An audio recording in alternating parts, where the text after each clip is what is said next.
Olá, pessoal! Sejam bem-vindos à segunda parte da aula de Introdução à Biologia. Se você não assistiu a primeira parte, para agora com esse vídeo e vai assistir a primeira parte, ok? Então, vamos lá. A pergunta é, tá tudo bem, nós falamos do que a biologia estuda, os níveis de organização biológica. Tá, mas se a biologia é o estudo da vida, a pergunta que a gente faz é, o que é vida?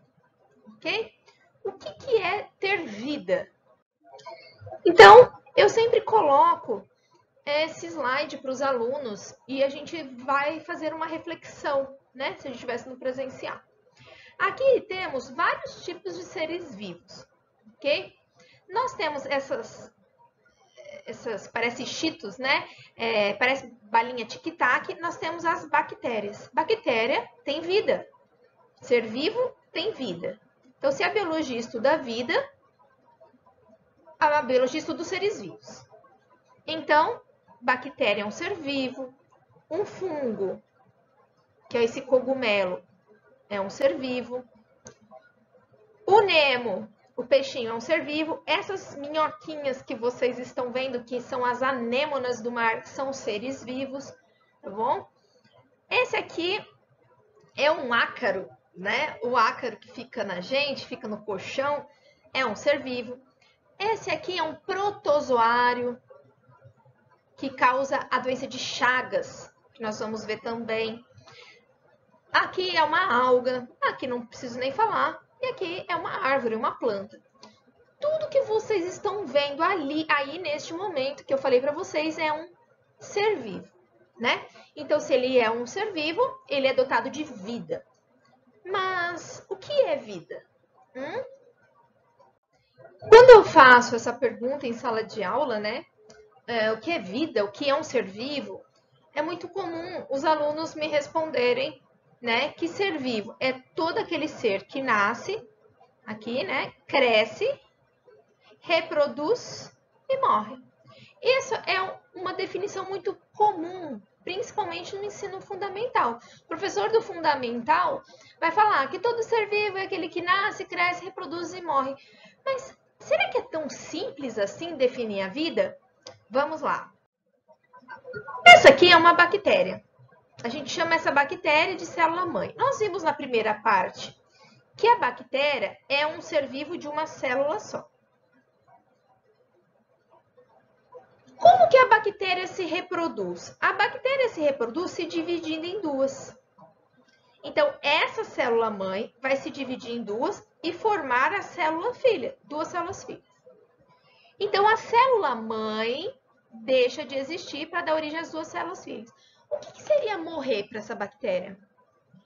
A bactéria-mãe, ela se dividiu e originou as células-filhas. Então, ela morreu ou ela está viva nas células-filhas, já que as células-filhas são idênticas a ela?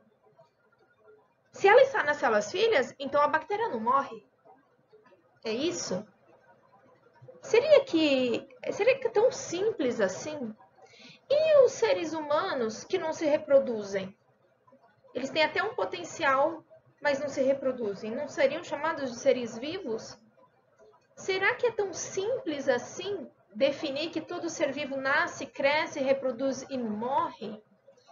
Outra coisa, o que seria crescer para uma bactéria se ela se divide em duas e por ali fica? Ela não vai ser bactéria filhinha para depois ser bactéria mãe adulta. Então vejam como que é incrível, né? Como somos pequenos diante da grandiosidade da natureza. A biologia é o estudo da vida e a própria biologia não tem uma definição exata do que é vida, porque a vida ela é muito mais complexa do que uma definição. Então, a primeira característica que define um ser vivo é que todo e qualquer ser vivo tem que ser formado por uma ou mais células. Então, ser vivo que é ser vivo tem que ter célula. Então, se ele tem que ter célula, a célula é a menor unidade que manifesta as propriedades de um ser vivo. Deixa eu ver. Tem célula? Ok, pode ser considerado um ser vivo. Não tem célula? Ah, então acho que não pode ser considerado um ser vivo. Aí vocês vão me perguntar assim, Ana, mas o que é uma célula? O que uma célula, para ser célula, tem que ter? Né? Nós vimos lá já que a célula é formada por moléculas, formada por organelas. E eu falei que nem toda célula tem organela. Então, assim, quais são os componentes mínimos que uma célula tem que ter para ser considerada célula? Eu tenho 4 componentes mínimos, tá? Se eu não tiver esses 4 componentes mínimos, eu não posso chamar de célula, ok? Aqui está na forma retangular, mas a célula pode ser retangular, pode ser circular, pode ser o que você quiser. Então, nós temos aqui, vou fazer uma bolinha, a estrutura que envolve a célula, que é o portão da célula, é a estrutura que permite a entrada e a saída de substâncias, é chamada de membrana plasmática. Então, esse é o primeiro componente mínimo. É a estrutura que envolve a célula, ok? A segunda estrutura é a que preenche a célula. Essa estrutura que preenche a célula é a parte líquida dessa célula. Estou fazendo em verde aqui, que é o citoplasma. Então, o citoplasma é a parte líquida. Imagina que você está pegando uma bexiga e enchendo de água. Então, a bexiga em si, o plástico da bexiga, é a membrana plasmática. A água, o citoplasma. Nós temos, então esse é o segundo. Nós temos o terceiro componente, que é o material genético, que é o DNA ou o RNA. A maioria dos seres vivos, DNA, ok? Ana, qual que é a importância? Você já deve ter falado muito, né? De DNA para cá, DNA para lá, DNA para cá. O que é o DNA? O DNA é onde estão as nossas características, né? O tipo de cabelo, o tipo de olho, a altura da Ana de 1,57 m, né? Então, todas essas características estão presentes nesse livro que é o DNA, nessa molécula. E um quarto componente, que são representado por umas bolinhas, que são os ribossomos, ok? Nós vamos ver nos próximos slides que todo e qualquer ser vivo é feito de moléculas grandes chamadas proteínas. Todo ser vivo tem proteína, ok? A mãe fala, come proteína. Quem faz proteína dentro da gente são os ribossomos. Então, a função do ribossomo é fabricar proteína.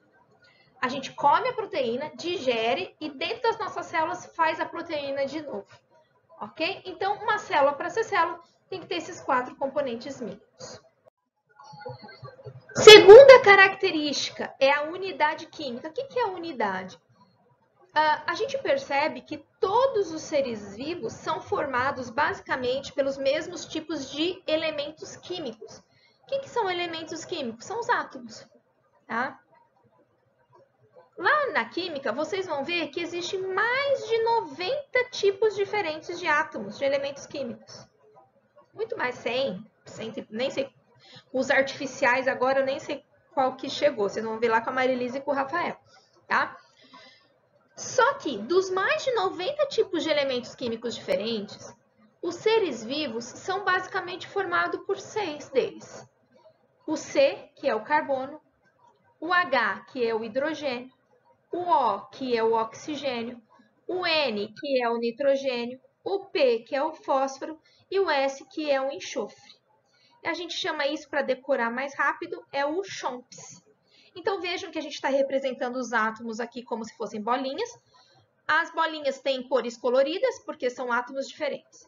Então, dos mais de 90 tipos de átomos diferentes que existem no mundo, todo e qualquer ser vivo é basicamente formado por 6 deles, tá bom? Carbono, hidrogênio, oxigênio, nitrogênio, fósforo e enxofre. E a gente viu lá na parte 1 que os átomos vão se unir formando as moléculas.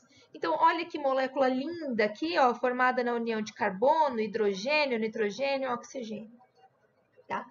Existem 2 tipos de moléculas. As moléculas inorgânicas e as moléculas orgânicas. E nós vamos falar muito disso, muito disso, principalmente em ecologia. Já anotem aí. Toda vez que eu falar que é molécula orgânica são moléculas ricas em átomos de carbono. Olha aqui, ó. um carbono, 2, 3, 4, 5, 6, 7. Então, quando eu tenho a união de vários átomos de carbono, dessas bolinhas, eu falo que eu tenho uma molécula orgânica. Lembrando que molécula é a união de átomos. Os seres vivos são formados de 4 moléculas orgânicas grandes, complexas, macromoléculas grandes. Quais são essas 4 moléculas? O material genético, que a gente chama de ácidos nucleicos, que é o DNA e o RNA. São essas fitas que vocês estão vendo aqui. Essa fita aqui é o RNA, essa aqui é o DNA. Tá? É formado de lipídios. O que são lipídios? São os populares gorduras. Nossas gordurinhas, os óleos. Toda vez que você fala assim, eu engordei, eu estou rica em lipídios. Entendeu? Então, a gordura que a gente acumula, que é natural, ela é formada... Percebam que tem vários átomos de carbono? Então, é molécula orgânica, ok? Gente, não é para decorar essas macromoléculas, não, tá? Eu quero que vocês saibam quais são os principais átomos que são formados dos seres vivos. CHOMPs. Os CHOMPs, carbono, hidrogênio, oxigênio, nitrogênio, fósforo e enxofre, se unem formando 4 grandes macromoléculas. As nossas moléculas da hereditariedade, das características, que é o DNA e o RNA. A gordurinha nossa, que são os lipídios. Os carboidratos, que são os açúcares, né?